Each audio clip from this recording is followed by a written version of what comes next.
दोस्तों गुड मोदी के morning. Good Modi के मॉर्निंग फ्रेंड्स। और कैसे हैं आप लोग? मुझे उम्मीद है कि बहुत अच्छे होंगे और बहुत बेसब्री से इंतजार कर रहे होंगे आज के इस power green tea with Alpana ma'am का। और स्वागत है आप लोगों का इस शो में। मैं आज आप लोगों को इंट्रोड्यूस कराने जा रही हूँ एक ऐसे कपल से जिन्होंने अपनी जिंदगी में कितने स्ट्रगल किए। सर ने कई जॉब किए, जॉब करते थे, जॉब छूट जाती थी। मैम ने कई जॉब किया, कई प्रोफेशन किया और वो जॉब करती थी, फिर छूट जाते थे। फिर घर में वो स्थिति जो बच्चों की पढ़ाई भी नहीं कर का ठीक से पैसा भी नहीं कर पाती थी इंतजाम, और कितनी दुख और परिस्थितियों, विपरीत परिस्थितियों से आगे बढ़कर ये जो कपल हमारे सामने आया है, आज हमें मौका मिला है कि हम इनकी कहानी सुने कि कैसे इन्होंने अपने मुसीबत भरे दिनों को दूर कर आज ये दिन पाए हैं। तो मैं बहुत खुश हूँ, मुझे बहुत अच्छा लग रहा है इन लोगों को आज यहाँ बुलाकर आप लोगों से मिलवाने का। और मैं ये कहना चाहती हूँ कि अल्पना मैम एक ऐसी लेडी हैं जिन्होंने अपने स्ट्रगल के दिनों में एक कार की शोरूम में काम करती थी और आज ये उसी शोरूम से एक नई गाड़ी खरीदने का सपना देख रही हैं और उसे जरूर पूरा करेंगी।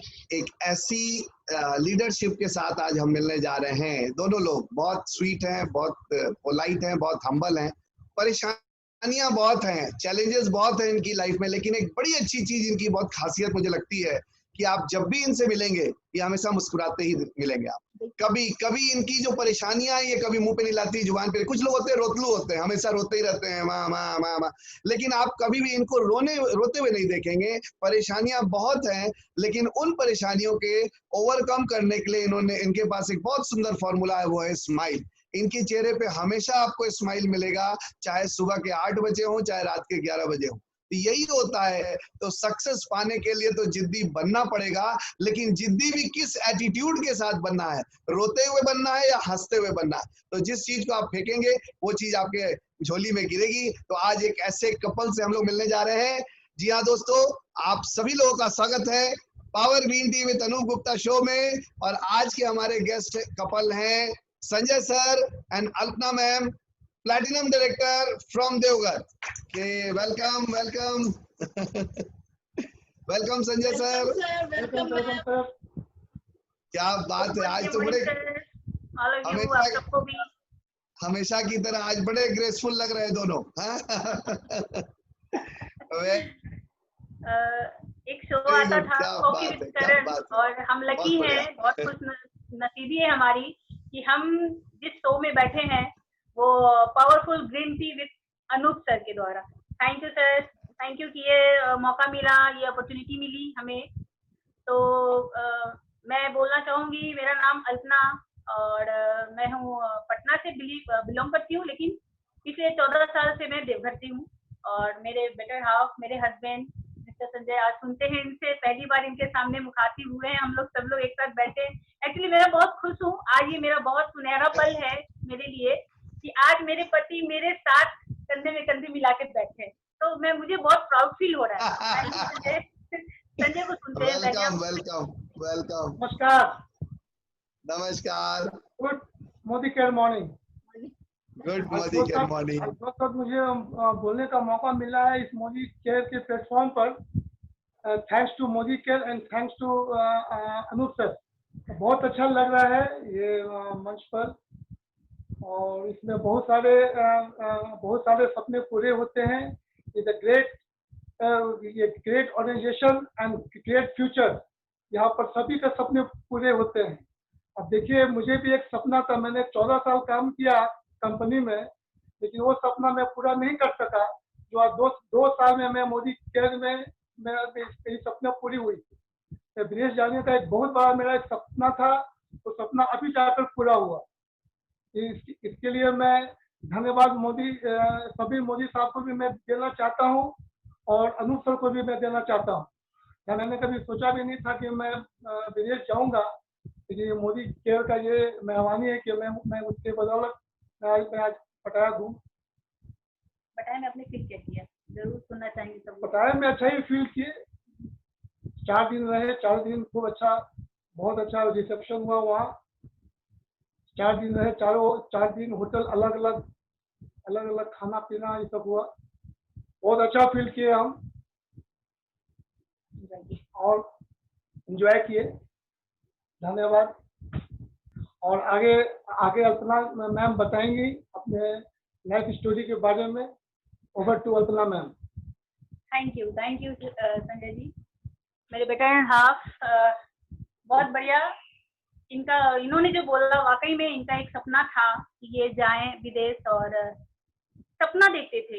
ये क्या है ना, रात को सोते हुए मेरे से शेयर किया करते थे कि मैं कहीं जहाज में हूँ, पानी में जा रहा हूँ, और मैंने ट्रेवल किया। तो ये सपना आज इन्होंने शेयर किया, अच्छा लगा ये मोदी के थ्रू। मैं फिर से मेरे बारे में बताना चाहूंगी कि मेरा नाम अल्पना कुमारी, मैं देवघर से बिलोंग कर रही हूँ। देवघर से मैं पिछले 14 साल से हूँ, और मेरे 2 बच्चे हैं। एक 18 साल की बेटी है तनीषा, मेरा बेटा देव जो 13 साल का है।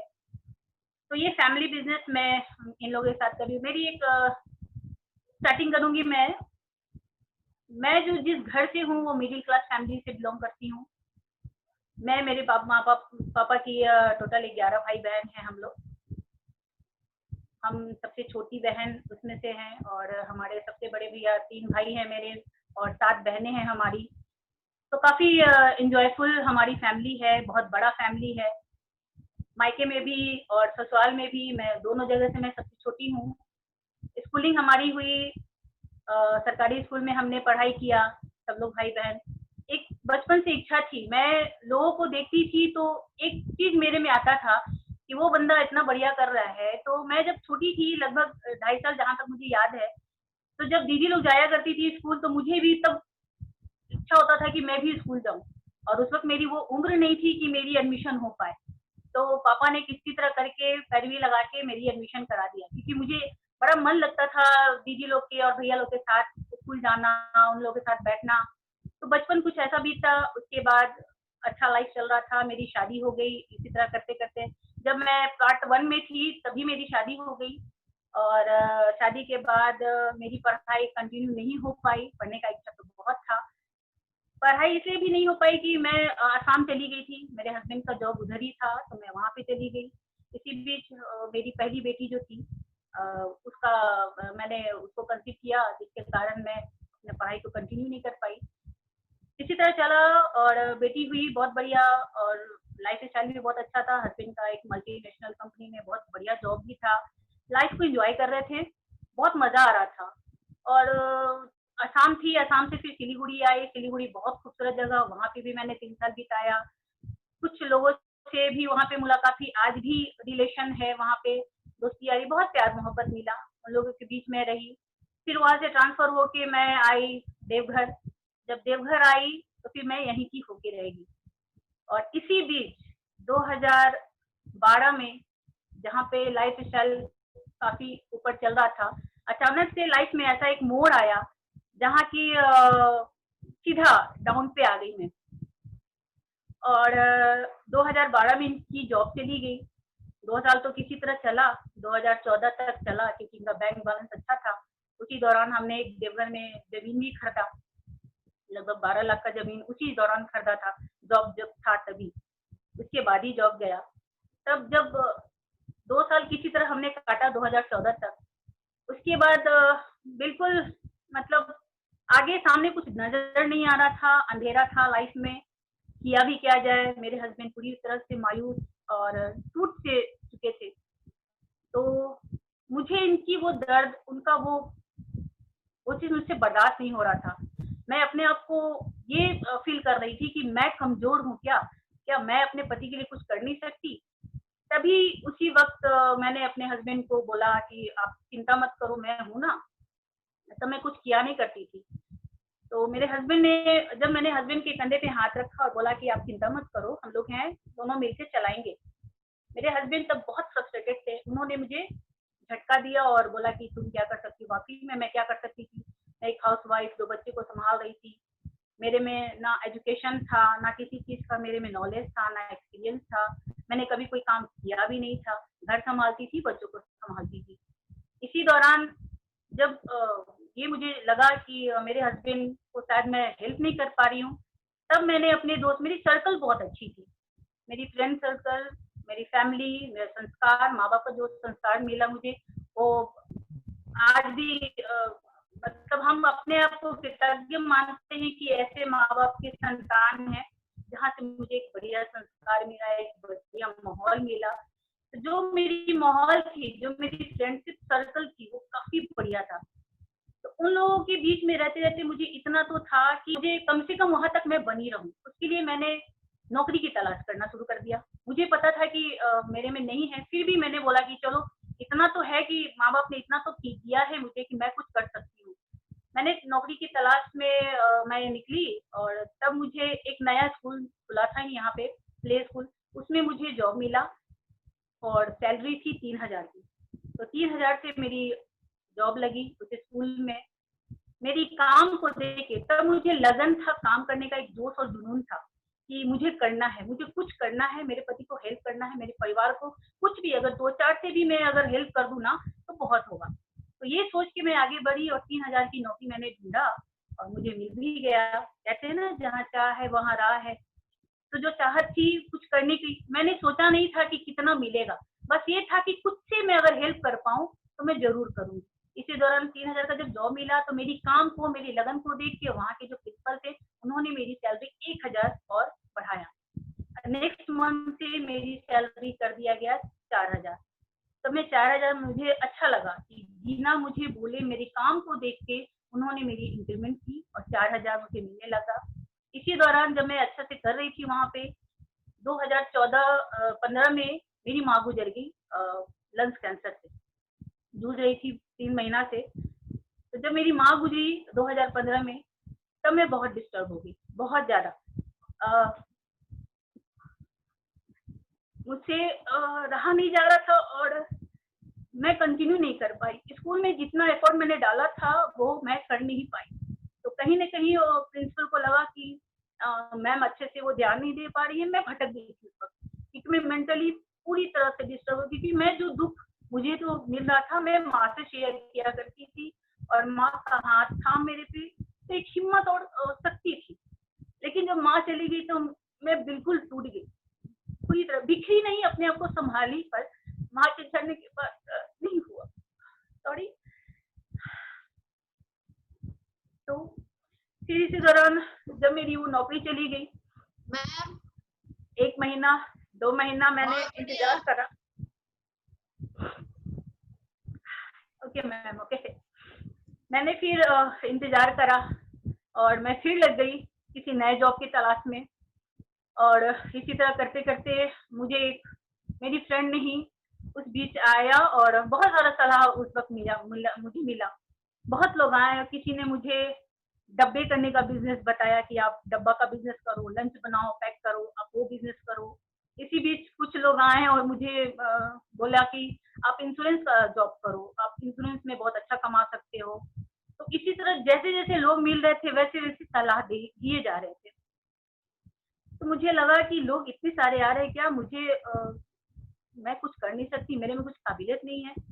तो उस वक्त मुझे याद आया, एक स्टोरी मैं शेयर करूंगी आप लोगों के सामने, कि एक परेशान बंदा था जो बहुत परेशान था अपने जीवन से। और उस परेशानी में वो एक साधु के पास गया और उस साधु से बोला कि बाबा मैं बहुत परेशान हूँ, जितने भी लोग आते हैं एक नई नई सलाह दे के जाते हैं, कुछ बोलते हैं ये कर लो, कुछ कहते हैं वो कर लो, आखिर मैं कंफ्यूज हूँ कि करूँ तो क्या करूँ। कुछ बोलते हैं ऐसा करने से ये अच्छा नहीं होगा, तुम वैसा सोच रहे हो वैसा मत करो।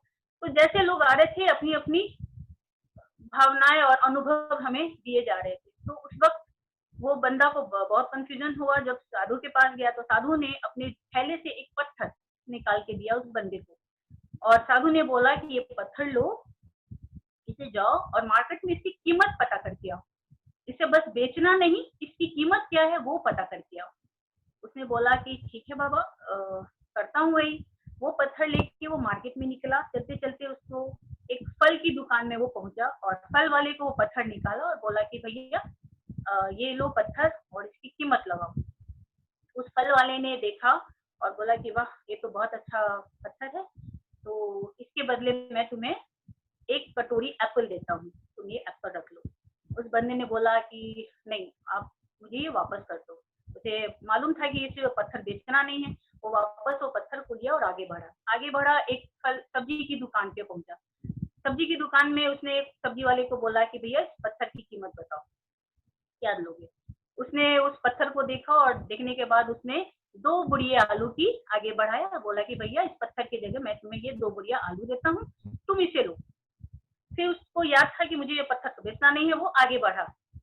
जब आगे बढ़ा तो उसे एक सोनार की दुकान मिली। उस सोनार की दुकान में उस पत्थर की कीमत लगाने वो पहुंचा। वो परेशान बंदा सोनार की दुकान ने जब देखा उस पत्थर को तो बोला कि वाह, ये तो बहुत चमत्कार पत्थर है, बहुत बढ़िया है, मैं तुम्हें इसकी 2 लाख कीमत देता हूँ, ये पत्थर तुम मुझे दे दो। उसे थोड़ा सा वो कंफ्यूज हुआ कि यार पत्थर का कीमत 2 लाख मुझे मिल रहा है, ये मुझे मिलना चाहिए।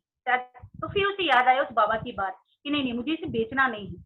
वो वापस उस पत्थर को लिया और आगे की ओर बढ़ता गया। आगे बढ़ा तब उसे एक जोहरी मिला। उस जोहरी से उस पत्थर की कीमत उसने पूछा। उस जोहरी ने उस पत्थर को जब देखा तो वो देख के चौंका चौंध हो गया। उसने उस बंदे को बोला, एक चादर बिछाई और चादर बिछा के उसने उस बंदे को रखा वहां पे पत्थर को और बोला कि ये लो, मैं तुम्हें करोड़ों, इसकी तो ये अनमोल है, मैं इसे तुम्हें जितना बोलोगे मैं तुम्हें करोड़ों रुपया दूंगा।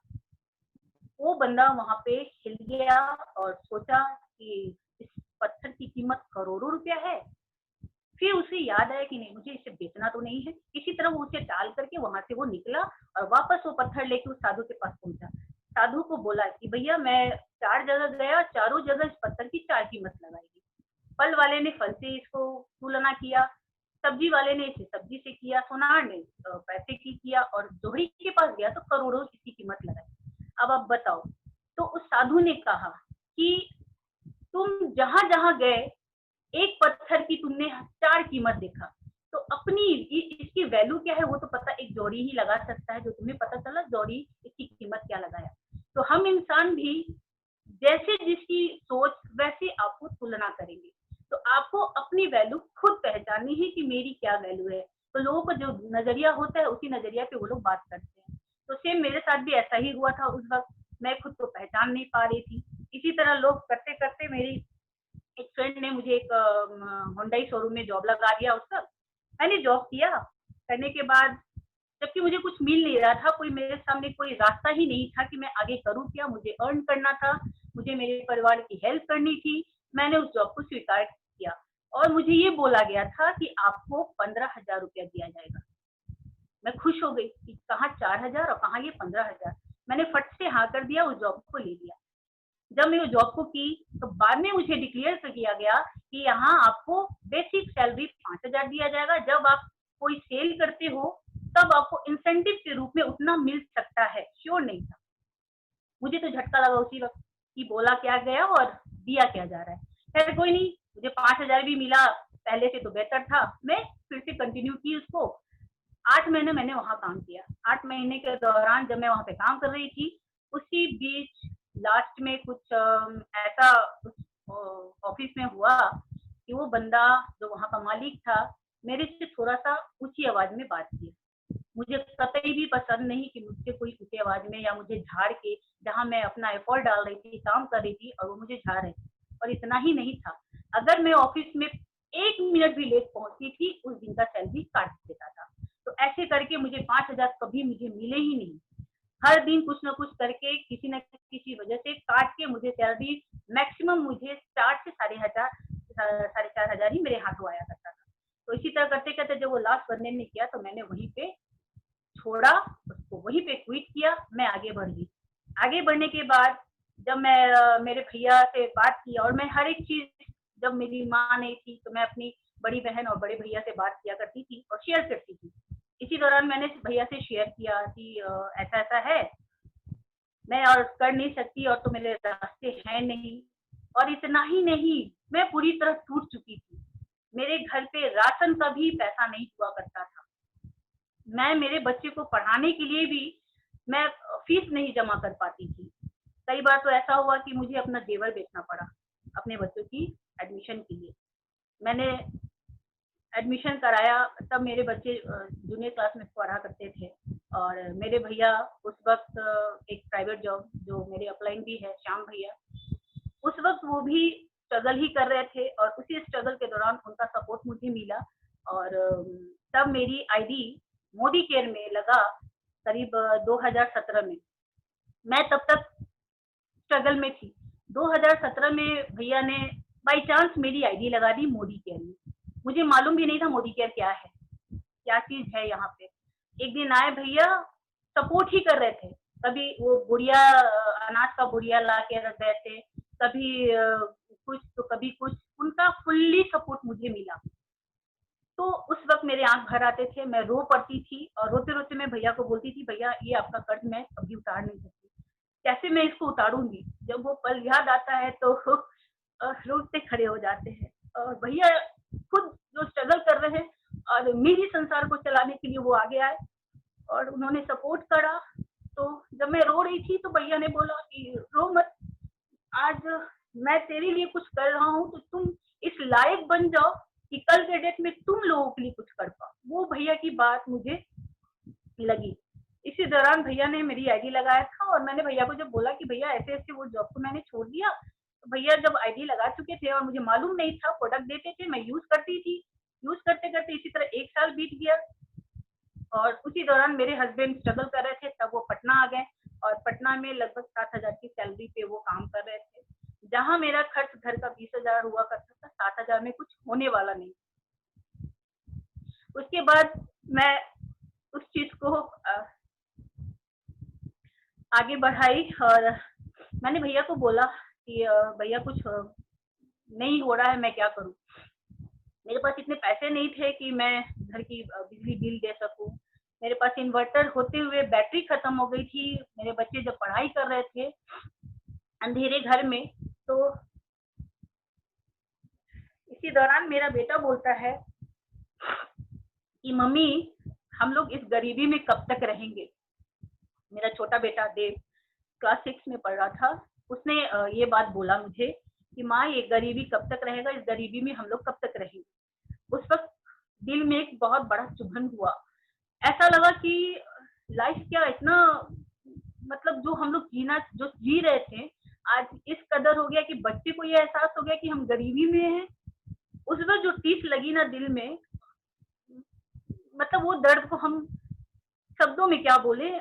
एक माँ को जब ये चीज मिले तो समझ में आती है कि हाँ माँ किस कष्ट से गुजर रही है। उस वक्त मेरे हस्बैंड मेरे साथ नहीं थे, वो पटना में थे, वो भी स्ट्रगल कर रहे थे। तभी मैं ये बात शेयर की अपने भैया, मेरे अपलाइन जो है श्याम भैया से, कि भैया ऐसा ऐसा बेटा बोल रहा है, मैं पूरी तरह टूट चुकी हूँ, अंधेरा दिख रहा है, कुछ नजर नहीं आ रहा। तब उसके बाद भैया ने बोला कि तू घबराती क्यों है, तू अपना अकाउंट अपडेट कर। ऐसे ही बोला भैया ने। मैंने बोला भैया अकाउंट क्या अपडेट करूं, मेरे तो एक भी पैसा मैंने डाला ही नहीं कभी।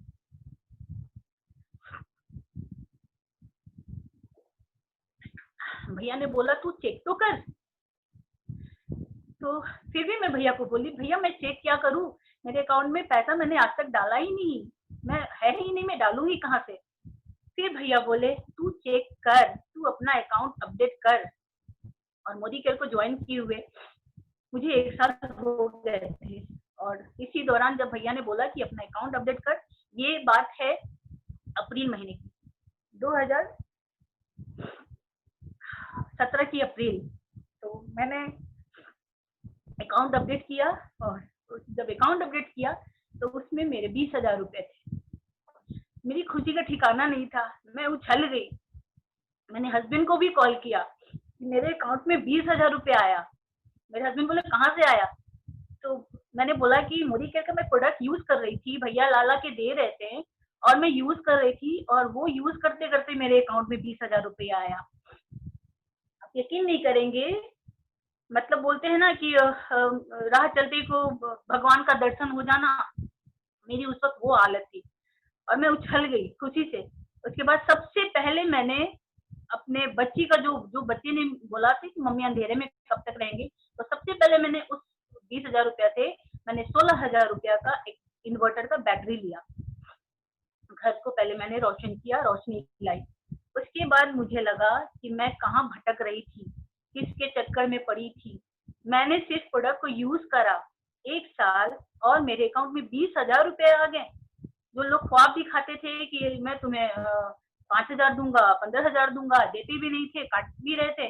और यहाँ मैंने कुछ किया भी नहीं, सिर्फ मैं प्रोडक्ट ले रही थी और मैं मुझे ये मिला, बहुत अच्छा लगा ये चीज को। तब मैं मोदी केयर में आई बाय चांस, ये बोल सकते हैं बाय चांस आई। लेकिन उसके बाद जब मैंने मेरे बेटे की ये सोच को मैंने बदला, एक इन्वर्टर लाया, बैटरी लगाई, घर में उजाला आया, तब मैंने लगा कि यहाँ से मेरा करियर बन सकता है, मुझे किसी की गाली नहीं सुननी पड़ेगी, सुबह 6 बजे उठना नहीं पड़ेगा। जब प्रोडक्ट यूज करके 1 साल मैंने कुछ किया नहीं, 20,000 आ सकता है। अगर मैं इसमें डट के मेहनत कर दूं, वही मेहनत जो मैं कहीं और किया करती थी, अगर यहाँ कर दूं तो कुछ भी हो सकता है। और यकीनन वो समय जो मोड़ बदला, और मैंने लगन से, दिल से मैं इस काम को 2018 जनवरी से मैंने स्टार्ट किया, पूरे लगातार बार बार प्रयास करने लगी। और 2018 जब मैंने छलांग लगाया, इस बिजनेस में मेहनत की, मुझे कुछ आता नहीं था, मोदी केयर का एम भी मुझे पता नहीं था, कैसे डेमो दिखाते हैं मुझे मालूम नहीं। भैया का सपोर्ट मुझे रहा हमेशा, मेरे ग्रेट अपलाइन, मैं जरूर उनको जितना भी नमन करूं, मेरे लिए वो भगवान ही है जो जिन्होंने मुझे ये खड़ा किया, पकड़ा। मैं जितना भी शब्द बोलूं ना बहुत छोटा पड़ जाएगा। तो मुझे आता नहीं था सिखाने। जब मैं मायके जाती थी तो भैया वहाँ अपने साथ मुझे 2-4 डेमो ले जाया करते थे। मेरा वहाँ पे कोई था भी नहीं लिंक, मैंने कोई भी ज्वाइनिंग नहीं कराई थी। भैया वहाँ ले जाते थे और बोलते थे चल यहाँ पे डेमो दिखाना है। वहाँ ले जाते थे मेरे साथ और भैया डेमो दिखाते थे, मैं देखती थी। बीच में एक डेमो मेरी तरफ कर देते थे कि अब ये नेक्स्ट डेमो स्टेडी क्लीन का डेमो अब अल्पना मैम दिखाएंगी। जब ऐसे भैया मेरी तरफ प्रमोट करते थे, भेज देते थे, मेरे हाथ पे ठंडे हो जाते थे। मुझे तो कुछ आ ही नहीं रहा है, भैया मेरे को बोल दिया दिखाने के लिए, अब मैं क्या करूं। जब मैं पानी को नीला की, उसमें स्टेडी क्लीन डाली, नीला ज्यादा हो गया, हो नहीं रहा था, कुछ जुबान से शब्द नहीं निकल रहे थे, तो मैं भैया की ओर देखी और बोली भैया क्या करूं।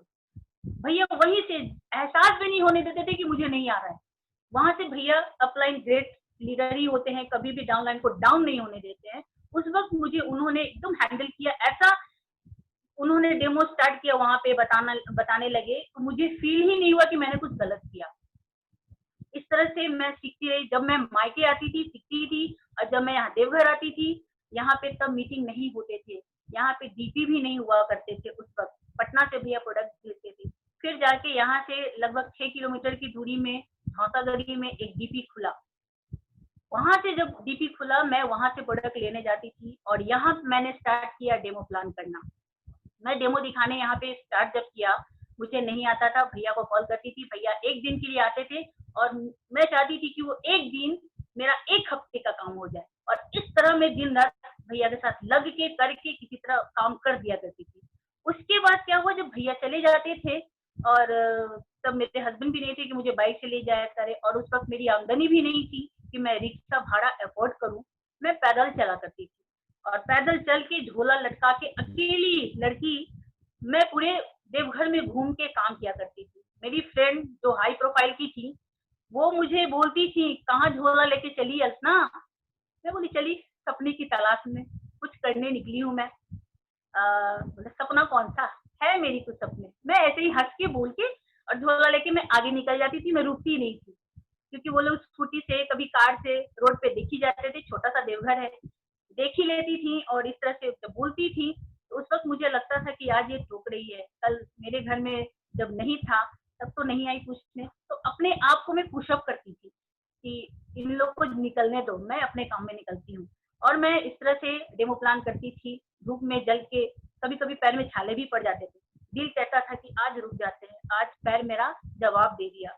फिर रात भर किसी तरह पानी से सेक वेक के उस फोड़े को, अपने पैर के छाले को मैं मरम्मत करके फिर नेक्स्ट डे में झोला देके निकलती थी। इसी तरह करते करते मैं बीमार भी पड़ गई। कभी हरासमेंट मैंने कभी किया नहीं था ये सब काम, और जब मैंने फील्ड में धूप में निकलने लगी तो मैं बीमार भी पड़ने लग गई और मीटिंग यहाँ पे बहुत कम होता था। और मैं बहुत खुशकिस्मत हूँ कि जब पहली मीटिंग देवघर में हुई, मैंने जब होम मीटिंग करा तो हमारे उस होम मीटिंग में हमारे महागुरु रवि सर का एंट्री हुआ और उन्होंने होम मीटिंग में वो चीज बताया कि हाँ आप कल्पना कर सकते हो।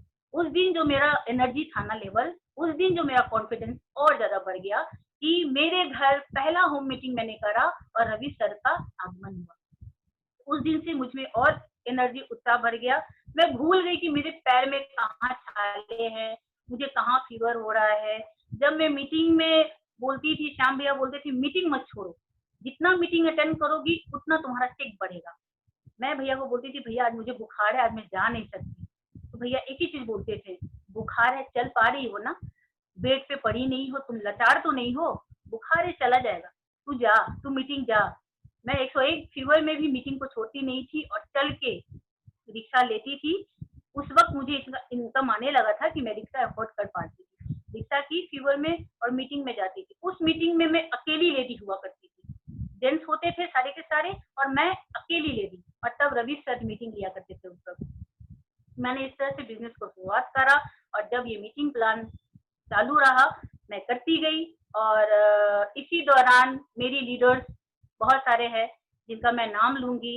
जब मैंने प्रोडक्ट यूज किया खुद पे, मैं पहले एमवे का प्रोडक्ट यूज किया करती थी और जब मैंने इसका प्रोडक्ट मोदी केयर का प्रोडक्ट यूज किया, स्किन केयर का मोरक्कन क्लींजर और मोरक्कन ऑर्गेन ऑयल क्लींजर, उससे जो मेरे चेहरे का रंगत बदला तो उसी से मेरा बिजनेस और ज्यादा बूम हुआ। और मेरे साथ जो जितनी भी लीडर्स हैं, चाहे मैं अनीता मैम का नाम लूं, कविता मैम का नाम लूं, सुधा मैम, बहुत सारी लीडर्स हैं, स्वाति मैम, सरस्वती मैम, ये सब अपनी अपनी फील्ड की धुरंधर हैं जो आज वो रंग दिखा रही हैं, धूम मचा रही हैं। और मैं बात करूं अगर मेरी यहाँ की ग्रोलाइन है कविता मैम, उनको जब मैंने क्लींजर की बात करा था तो वो क्लींजर की दीवानी हो गई, मोरक्कन क्लींजर, और उस एक मोरक्कन क्लींजर की वजह से आज वो सीनियर डायरेक्टर हैं, क्योंकि उन्हें इतना अच्छा लगा प्रोडक्ट कि वो बिजनेस में उतर गई। अच्छी खासी वो टीचर थी, बहुत बढ़िया उनका लाइफ स्टाइल है, बहुत अच्छा चला रही है छोटी बेटी के साथ, लेकिन आज वो इतनी लगनशीलता से काम कर रही है। ऐसे ऐसे मैं अगर नाम लूं, मेरी जितनी भी ग्रो लाइन है, थैंक यू है उन सब का जिन्होंने इतना प्यार दिया और इतना बढ़िया की। अनीता मैम के पास, मैं अनीता मैम का अगर नाम लूं तो जब पहली बार मैं उनके पास गई थी, उनसे मिली थी, वो मग्नमुग्ध हो गई थी। मैं और मेरे अपलाइन श्याम भैया के साथ उनके घर गई थी डेमो प्लान करने, वो मंत्रमुग्ध हो गई थी कि क्या चीज आया मेरे सामने। वो पूरी तरह अपने आप को समर्पित कर दी वो डेमो प्लान, बिजनेस प्लान को देखने में, और इतना जबरदस्त वो काम की, इतना बढ़िया काम की कि आज वो सीनियर एग्जीक्यूटिव डायरेक्टर है। तो बड़ा खुशी होता है कि हमारे बीच ऐसे ऐसे धुरंधर लीडर हम कर पाए, हम लोगों को एक रास्ता दे पाए, क्योंकि मुझे भी रास्ता दिलाने वाले मेरे अपलाइन थे और उन्होंने बोला था कि तुम जैसे मैं तुम्हें हेल्प कर रहा हूँ तुम भी किसी का हेल्प करो। उसी सोच और उसी काम की वजह से मैं आगे बढ़ी और एक ही दिमाग में था कि लोगों की हेल्प करनी है, मेरे पति को हेल्प करना है। मेरे पति जो पूरी तरह से परेशान हो चुके थे उनको आगे करना है, आगे बढ़ाना है, कॉन्फिडेंस को सबको लेवल करना है। तो उस चीज में मैं कामयाब हुई और आज के डेट में अगर देखा जाए तो सब लोग अपने अपने फील्ड के राजा हैं और रानी हैं और सब काफी उम्दा कर रहे हैं। और आगे मेरा यही रहेगा कि मैं इस मोदी केयर जो प्लेटफॉर्म मुझे मिला है, बहुत बड़े सपने हैं, उसको मैं एकदम यकीन क्या बोलूं, मतलब ये भगवान का प्लेटफॉर्म है। आप ऐसा कह लीजिए एक मंदिर है, इस मंदिर में कोई आ गए, आप यहाँ पे अगर कदम रख लिया है तो भगवान वो जो भी आपके अंदर के सपने हैं ना वो पूरे होंगे, हो रहे हैं। और जितना भी आपने सपना देखा वो पूरा हो गया। जैसे मैंने भी बहुत सारी सपना देखा था, मैंने मोदी केयर से बहुत कुछ अचीव किया। मैंने कभी सोचा नहीं था कि मैं कभी स्कूटी चला पाऊंगी, गाड़ी चला पाऊंगी, मैंने कभी नहीं चलाया था। सब लोग बोलते थे कि तुम साइकिल नहीं चलाई हो, स्कूटी नहीं चला पाओगी। मुझे लगा कि ऐसा नहीं चला पाएंगे। मैं थोड़ी सी थी, जिद्दी थी कि कैसे लोग बोलते हैं कि नहीं कर पाएंगे, मैंने किया और मोदी केयर के ही पैसा से स्कूटी खरीदा मैंने और 1 घंटा में मैंने वो स्कूटी चलाना सीख लिया। और आज के डेट में पूरा देवघर में मैं दौड़ जाती हूँ, मुझे कहीं कोई डर नहीं लगता, मुझे मेरे पैर में छाले नहीं पड़ते और मैं काम उसी तरह, वही बैग वही झोला रहता है मेरे पास, लेकिन मैं आज पैदल नहीं उस स्कूटी से चलती हूँ।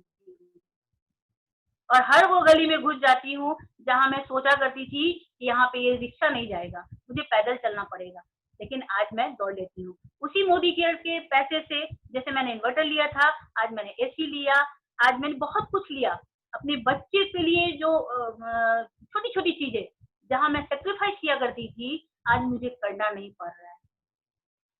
आज भी मेरे हस्बैंड का 3 महीना से इस लॉकडाउन में उनका जॉब नहीं है, लेकिन मैं फिर भी खुश हूँ। क्यों? क्योंकि मुझे अभाव नहीं हो रही है, बिल्कुल भी अभाव नहीं हो रही है। और जब मैं यहाँ पे जब मैंने बिजनेस को स्टार्ट करा और मैं इस बुलंदी पे आई, तो सिर्फ श्याम सर अकेले नहीं थे, उन्होंने मुझे उस बुरा वक्त में मुझे खड़ा किया, लेकिन दौड़ाने वाले, इस बिजनेस में सक्सेस दिलाने वाले वो कोई और नहीं, मेरे upline mister Anoop Gupta sir और अमृता मैम। अनूप गुप्ता सर वो ऐसे राम हम बोल सकते हैं कि जब भी वो देवघर आए, मेरा बिजनेस 4 गुना डेवलप हुआ। जब जब वो कदम रखे देवघर में, मेरा बिजनेस 4 गुना डेवलप हुआ। तो अनूप सर मतलब वो वैसे राम है जहाँ एक पत्थर, जो अहिल्या को श्राप मिला था और वो पत्थर बन गई थी, और राम जी ने अपना पैर लगा के उसको वापस अहिल्या का रूप दे दिया। मेरे अनूप सर वही इंसान है, जब जब वो आए, मरे हुए लोगों को उन्होंने जिंदा कर दिया। उनके बातों में, उनके काम करने का जो उन्होंने जो मुझे सिस्टम सिखाया, उस सिस्टम पे उनको हर कोई फॉलो करना चाहता है, और उनके जैसा आज हर कोई बनना चाहता है। और मैं, अगर देखा जाए जो भी मैंने किया, मैं तो कर ही रही थी, लेकिन जब अनूप सर आए और उन्होंने मुझे सिखाया कि कैसे पैसा बनाते हैं, कैसे शॉर्ट टाइम में एकदम, और इतना ही नहीं, पैसा बनाना तो सिखाएंगे, मेरे अंदर 3 फैक्ट्री उन्होंने डाल दिया, 3 फैक्ट्री, और वो फैक्ट्री जबरदस्त प्रोडक्शन कर रही है। पहला फैक्ट्री उन्होंने मुझ में जो डाला, 3 फैक्ट्री मैं जरूर बताना चाहूंगी, आप लोगों से शेयर करूंगी। उन्होंने बोला कि दिमाग में बर्फ की फैक्ट्री लगाओ, जुबान पे मिश्री का, और दिल में जुनून का। टोटली मैं चेंज हो गई पूरी तरह। मैं कभी कभी फ्रस्ट्रेट होती थी, कभी कभी झिल्ला भी जाती थी। जब उन्होंने ये 3 फैक्ट्री लगाया ना, कसम से प्रोडक्शन हो रहा है और डेवलप हो रहा है और बिजनेस उनका हो रहा है। तो ये कुछ बातें हैं, और मैं शुक्रिया गुजार हूँ। मैं जितना भी शुक्रिया करूँ कम है, थैंक यू शब्द बहुत कम पड़ जाते हैं। मेरे सारे अपलाइन जितने भी हैं, वो श्याम सर जिन्होंने इस बिजनेस में मुझे उतारा, अनूप गुप्ता सर, अमृता मैम जिन्होंने आकर मार्गदर्शन किए, जब वो आए मेरा चेक बढ़ता चला गया। राजेश गुप्ता सर, मनीषा मैम बीच बीच में आके जब भी उनसे मिले, एक एनर्जी और एक मुस्कान आता गया, और चेक जो बढ़ा तो बढ़ा, एक अंदर में बिलीव आया कि हाँ, हम प्रतिज्ञा कर सकते हैं। तो प्रतिज्ञा करने के लिए उन्होंने मुझे सिखाया, राजेश सर ने, और रवि रस्तोगी सर की मैं कृतज्ञ हूँ। उन्होंने फर्स्ट कदम रखा मेरे घर, और मैं उस दिन से एक्टिव हो गई, बिजनेस को बिल्ड करने लगी। और आप तीनों महागुरु का, तीनों त्रिदेव का तहे दिल से मैं नमन करती हूँ कि आज आप लोग की वजह से है। और साथ ही साथ हमारे जो समीर मोदी सर, जो इस इंडस्ट्री के भगवान है, उनका शुक्रिया मैं शब्दों में क्या 7 जन्म भी लूँ ना, तो शायद मैं वो चीज पूरा नहीं कर सकती जो उन्होंने दिया हम सबको। मेरी जैसे बहुत सारी महिलाएं हैं जो ढूंढती हैं इस अपने सपने को पाने के लिए, मैं करूँ तो क्या करूँ।